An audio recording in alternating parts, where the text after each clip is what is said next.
You're going to die. I'm not threatening you or anything. I'm just pointing out a fact that you're going to die someday. Best case scenario, you live to be 90, 100, kind of rickety toward the end there. But any scenario, you die. Life is a fleeting but an extraordinary gift, like an ice cream cone. You can't put shit back in a donkey. And in any scenario, everyone you ever knew or loved will die. And eventually everyone who knew and loved them will die. And everything you ever touched will crumble to dirt. Everything you ever built or made or touched or thought about, every little spreadsheet you filled out, every flower you planted, whatever else, all eventually will crumble to dust and will be completely meaningless in a long enough timeline. But the plus side of that is everyone you ever disliked and hated will also die. I'm not saying this to depress you, I'm saying this to empower you. Think about how much time you use in this fleeting life of ours, and energy wasted for the thoughts and opinions of people you don't even like. People who will also just crumble to dust one day. I don't know if you've ever seen a horse being born. Pretty amazing. It just falls out, bloom, walking around.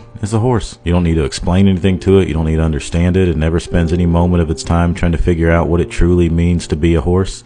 Humans are the dumbest animal on the planet. They'll spend time looking at a watch to see if it defines who they are as a person. I put a great deal of time and energy into a lot of stupid, pointless tasks because it brings me joy. Gives me purpose, drives my attention to the front of my brain, and it puts me in the present. I found I used to spend a lot of my time thinking, oh, if I got a new job, this will be better. If I did X, Y, or Z, it'll make this easier. I was always living 5 years into the future, and I've been missing the present. So I do as much as I can, even the dumbest tasks, to put as much of my energy into it as possible. Like one of those weird Japanese fellas who are always raking sand for no goddamn reason. It gives me purpose. I'm entirely sure this is way more of an answer than you could have possibly ever wanted for such a simple question. After sleeping and shitting and showering and stuff you got to do to pay bills and family obligations, you don't really have a whole lot of that precious gift of life left to do things you want to do. So I try to cram as much meaningless, pointless bullshit as possible into that little 10% I have left because it brings me joy. And I hope you have a lovely day. I hope you enjoy this gift of life. And I hope you find something utterly pointless and meaningless to dedicate as much of your time to as you can for the simple fact that it provides you joy. So long as you're not some kind of weirdo and you get joy off hurting other people, because that's their gift too, so don't be a dick. But if that thing that provides you joy provides a couple other people joy as well, even better.